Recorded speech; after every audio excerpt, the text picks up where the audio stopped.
US में एक critical minerals की कॉन्फ्रेंस हो रही है इंटरनेशनल, और उस कॉन्फ्रेंस के अंदर जो उसकी कॉन्फ्रेंस की सरबराही है वो मार्क रूबियो कर रहे हैं, अमेरिका के जो वज़ीर ख़ारजा है। और उसकी जो शमूलियत है उसके अंदर जो बड़ा मुल्क शामिल है वो आपका पड़ोसी जिसे आप अपना दुश्मन समझते हैं, इंडिया है। The main reason I came was that there was a critical minerals ministerial which was convened by Secretary of State Marco Rubio. There were a number of countries, I think about 50 odd countries which were here. और पाकिस्तान ने कितने रतन जतन सब कुछ कर दिए Trump सरकार को पुश करने के लिए, उसके बावजूद एंड के अंदर इनाम मिला नरेंद्र मोदी को। मदीना, तू क्या बेचने गया था वहां पे सदर ट्रंप को? तू रेयर अर्थ एलिमेंट बेचने गया था जो चाइना ने ऑलरेडी काबू किए हुए। इंडिया रेयर अर्थ एलिमेंट सदर ट्रंप के साथ डील हो गई है उनकी, वो बेच रहा है। और इंडिया के अंदर तो रिजर्व ऑलरेडी मौजूद है ही है, लेकिन असल रिजर्व कहां पे है? वो अफगानिस्तान के अंदर है। क्रिटिकल मिनरल्स का सारा इकोसिस्टम अभी चाइना ने कब्जा कर रखा है। पैक सिल्का की मीटिंग थी, 20 कंट्रियां बुलाई गई, चाइना पार्टिसिपेट नहीं करेगा, चाइना पाक को मेंबरशिप नहीं दी, और हमारे भिखारी पाकिस्तान को भी नहीं बुलाया गया, तो ऑल देयर डिसलाइकिंग्स। तरह से हिंदुस्तान ने पाकिस्तान पर इकोनॉमिक वॉर यानी कि माशी जंग वन साइडेड शुरू किया है। इस तरह के इक़दाम जिससे हमें नुकसान पहुंचाने की बहुत कोशिश की जा रही है। और इस वक्त जो पत्ता काटा गया है, इस वक्त जर्नलों का, पाकिस्तानी जर्नलों का जिसका काटा गया है, और जो इनकी औकात है, इनको तो ऑर्डर आएगा कि रास्ता खोलो अफगानिस्तान का।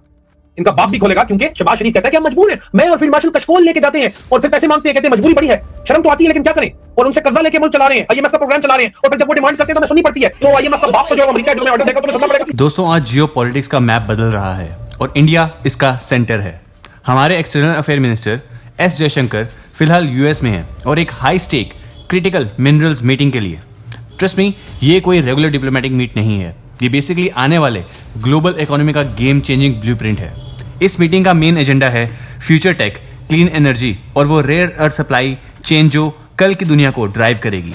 ये वही रिसोर्सेज हैं जो डिसाइड करेंगे कि ग्लोबल पावर बैलेंस किसके फेवर में होगा। और इंडिया यहाँ सिर्फ एक पार्टिसिपेंट नहीं बल्कि एक लीडिंग प्लेयर बनकर नया अलायंस और ग्लोबल ट्रस्ट बिल्ड कर रहा है। लेकिन इसी बीच एक बड़ा कॉन्ट्रास्ट साफ दिख रहा है। पाकिस्तान कहाँ पर है? जब इंडिया ग्लोबल स्टेज पर स्ट्रेटेजिक कॉपरेशन और लॉन्ग टर्म स्टेबिलिटी की बात करता है तो पाकिस्तान की डिप्लोमेसी आज भी वही पुराने क्रेडिबिलिटी क्राइसिस और अनसर्टेनिटी में उलझी हुई है। दोनों कंट्रीज के अप्रोच में अब एक मैसिव गैप आ चुका है। देखिए, आसिम मुनीर का स्टेटमेंट कितना भी एग्रेसिव क्यों ना हो, पर ग्लोबल स्टेज पर सिर्फ टफ टॉक से काम नहीं चलता। आज की वर्ल्ड ऑर्डर स्टेबिलिटी और कंसिस्टेंसी मांगती है। एक तरफ पीएम मोदी की लीडरशिप में इंडिया ग्लोबल रूल सेट कर रहा है, वहीं दूसरी तरफ पाकिस्तान अभी भी अपना ग्लोबल रेलेवेंस बचाने की कोशिश में लगा हुआ है। इंडिया की इस एग्रेसिव ग्रोथ और यूएस के साथ बढ़ती स्ट्रेटेजिक बॉन्ड को देखकर पाकिस्तानी मीडिया का रिएक्शन वहां काफी ज्यादा इंटेंस है।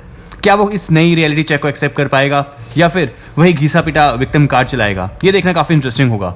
इंडिया अपना नैरेटिव क्लियरली लीड कर रहा है। आपको क्या लगता है, क्या पाकिस्तान कभी इस डिप्लोमेटिक रेस में कैचअप कर पाएगा? कि हम एक तश्तरी में क्रिटिकल मिनरल्स को बिछाकर सजाकर लेकर जाते हैं और एक तस्वीर छपवाते हैं कि हजूर ये देखिए, ये है rare earth minerals, critical minerals जो आपको चाहिए, हमारे पास भरमार है, लैंड लगी पई जैसा आपने दिखाई, तस्वीर बनी, ओ वाह, उसने कहा जबरदस्त। ऐसा मंजर नजर आ रहा था जैसे किसी जमाने में अफगान जिहाद के दौर में इस्लामाबाद पिंडी के रहने वाले जानते हैं कि अक्सर हमारे जो बेचारे अफगान जो पनागजीन होते थे वो कांधे पे कालीन डाले हुए सदर बैंक रोड उधर खड़े होते थे कालीन बेचने के अंदर। जो बड़ा मुल्क शामिल है वो आपका पड़ोसी जिसे आप अपना दुश्मन समझते हैं, इंडिया है।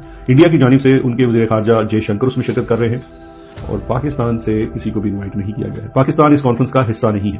क्यों नहीं है, उसकी बुनियादी वजह मैं आपको बता देता हूं। दो चीजें हैं। एक तो ये है कि when it comes to international relations, और भारत और इंडिया अमेरिका, ये तमाम चीजें जो स्टेट लेवल पे हैं, जो इंस्टीट्यूशनल हैं, जो देरपा हैं, वो अपनी जगह मौजूद हैं और उनको कोई चीज ने मुतासिर नहीं किया। ये जो रिलेशंस हैं ये मफाद की दोस्तियां हैं, ये मफाद की यारियां हैं। ये इस चीज के ऊपर मबनी होती हैं कि किस मुल्क की रियल स्ट्रेंथ क्या है, उसकी इकोनॉमी की रियल स्ट्रेंथ क्या है, उसकी मार्केट बेस कितनी बड़ी है, वगैरह वगैरह वगैरह। वो ऐसे नहीं होता कि जनाब एक मुल्क है उसको हम पहले दबाते थे, अब उन्होंने जनाब एक नए वहां की रजीम आई है, उन्होंने 4 बंदे हमारे सदर के घर के हायर कर लिए हैं, वो लॉबी कर रहे हैं, आगे रोटी खा के चले जाते हैं। तो इससे आपको क्या लगता है कि वहां पे जो इंस्टीट्यूशनलाइज्ड किस्म के टाइम गेन किस्म, टाइम खर्च करके जो रिलेशंस बनाए गए हैं, आप उनको तब्दील कर लेंगे? इन रियल टर्म्स जहां पे असल कारोबार होता है, असल जहां पे मैटर करता है, वहां पे आज भी भारत आपके साथ बहुत आगे है और अमेरिका का एक स्ट्रेटेजिक पार्टनर है। चाहे वो ट्रेड हो, चाहे वो इंटरनेशनल रिलेशंस के बाकी मामलात हो, इंडिया एक बड़ी इकोनॉमी है, एक बड़ी मार्केट है और एक बड़ा एलाय है इस खित्ते में। क्यों आप एक लम्हे में भूल गए कि इंडिया का रोल कितना क्रिटिकल है, स्पेशली इंडियन ओशन के अंदर? चाइना को लेकर अमेरिका के जो तहफुजात हैं, जो इंस्टीट्यूशनल तहफुजात हैं, जो ट्रंप और किसी और जो बाइडेन उसके ऊपर मबनी नहीं है, वो वहां की इस्टेब्लिशमेंट के एक देरपा किस्म की पॉलिसी का हिस्सा है। तो आपको क्यों लगा कि जो उसका एक स्ट्रेटेजिक पार्टनर है उसको वो सिर्फ इसलिए छोड़ देगा कि आपने 4 प्यारे गिरा दिए एक जंग में और आप तारीफ बहुत अच्छी कर लेते हैं ट्रंप की, तो उसी कम चुप के रखे है? नो सर, ऐसे नहीं होता। ये 2 इंडिकेटर्स हैं इस हफ्ते के जो सिर्फ ये बताते हैं कि हम सिर्फ गली बाती कर रहे हैं, हम इश्तिहारात की बरमार कर रहे हैं। अमेरिका को पता है कि आपकी रिजीम इस वक्त किस किस्म की है, उसकी इंटरनल स्ट्रेंथ्स और वीकनेसेस क्या हैं, और आप किस किस्म की लेजिटिमेसी इस वक्त सीख कर रहे हैं अमेरिका सरकार से। ट्रंप को भी पता है, वो आपको एक लिप सर्विस करके उतनी ही लेजिटिमेसी जो है जुबानी कलामी दे रहा है, क्योंकि अमेरिका को यकीन जानिए इस बात से कोई गर्ज नहीं है कि पाकिस्तान को क्या होता है, उसकी आवाम को क्या मिलता है, और वो क्यों करेगा। उसके लिए अपनी तसल्ली बहुत है। पाकिस्तान को तो अपना खुद सोचना चाहिए ना, यहाँ के हुक्मरानों को सोचना चाहिए कि आवाम के लिए क्या अच्छा है क्या बुरा है। तो यूएस का जो स्ट्रेटेजिक इंटरेस्ट है वो चीजों के ऊपर बेस करता है और रियलिटीज के ऊपर बेस करता है, वो पसंद नापसंद के ऊपर बेस नहीं करता। और ये जो थोड़ी सी आप कह लीजिए ना कंपनी की मशहूरी की चीजें होती हैं, वो उसके लिए अंदर वहां की एस्टैब्लिशमेंट इतना मैटर नहीं करती। आज ट्रंप है, कल नहीं होगा, कल कोई और आ जाएगा, बट इंडिया के ज्यादा उनके साथ स्ट्रेटेजिक रिलेशंस हैं और वो उसी तरह से चल रहे हैं। तो ये मैं समझता हूं कि 2 ऐसी खबरें हैं जो बहुत बड़ा सेटबैक भी है। अब इस पे पाकिस्तान में जाहिर बात है कौन बात कर सकेगा, कौन अपनी जान को बचाएगा। हमने भी अपनी कहते हैं ना कि थोड़ी बहुत इज्जत को सामने रखते हुए जितनी बात आप शेयर कर सकते थे वो बस एहतराम अर्ज कर दी है कि हुजूर थोड़ी सी नजर इस तरफ भी देखिए, कुछ इसको रियलिस्टिक उसमें देखिए। आपके अपने भी पुराने स्ट्रेटेजिक पार्टनर्स हैं, आप उन स्ट्रेटेजिक पार्टनर्स को जिसमें चाइना सबसे ऊपर है, आप किसी तरीके से भी उतना अनॉय नहीं कर सकते आज ट्रंप की मोहब्बत में कि कल जब आपको वापस उनके पास जाना पड़े तो वो कहें बाहर बैठ जाओ, पहले उस चीज का हिसाब दो जो पिछले 2 साल तुम करते रहे हो। आप सोच रहे होंगे कि मिनरल्स के पीछे इतना शोर क्यों हो रहा है। सिंपल है, बिना लिथियम और कोबाल्ट और निकल के ना तो आपका स्मार्टफोन चलेगा, ना ही टेस्ला की ईवी। चाइना ने सालों से इस सप्लाई चेन पर अपनी मोनोपोली बना रखी है। इंडिया का यूएस के साथ बैठना या ये साफ सिग्नल है कि अब हम चाइना +1 स्ट्रेटजी को सीरियसली इंप्लीमेंट कर रहे हैं। इंडिया अब सिर्फ एक मार्केट नहीं, एक ग्लोबल मैन्युफैक्चरिंग हब बनने की तैयारी कर रहा है। डॉक्टर एस जयशंकर का यूएस विजिट सिर्फ मिनरल्स तक लिमिटेड नहीं है, ये इंडिया की स्ट्रेटेजिक इकोनॉमी का डिस्प्ले है।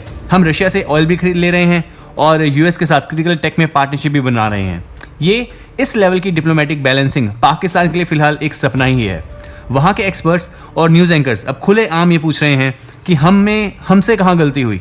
जब इंडिया फ्यूचर रेडी बन चुका है तो पाकिस्तान अभी भी अपने इंटरनल पॉलिसीज केओस से बाहर क्यों नहीं निकल पा रहा।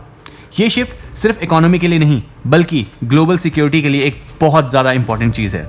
इंडिया आज एक रिलायबल पार्टनर की तरह इमर्ज हुआ है। वेस्टर्न कंट्रीज को पता है कि इंडिया की ग्रोथ स्टेबल है और वहां के रूल्स फॉलो होते हैं। पाकिस्तान की रेंटेड डिप्लोमेसी वाली इमेज उन्हें आज पीछे धकेल रही है। आज का इंडिया किसी की साइड नहीं लेता बल्कि खुद अपनी साइड बनाता है और बाकी दुनिया को वहां इन्वाइट करता है। बॉटम लाइन ये है कि जियोपॉलिटिक्स में अब सिर्फ जियोग्राफी नहीं बल्कि जियोलॉजी और टेक्नोलॉजी का बोलबाला है। इंडिया इस रेस में काफी आगे निकल चुका है। आपको क्या लगता है, क्या क्रिटिकल मिनरल्स का अलायंस इंडिया को 2030 तक सुपर पावर बना देगा? अपनी राय नीचे कमेंट सेक्शन में जरूर बताइए। एंड अगर आपको वीडियो अच्छा लगा हो तो वीडियो को लाइक और चैनल को सब्सक्राइब करना ना भूलें। मिलते हैं अगले वीडियो में। जय हिंद।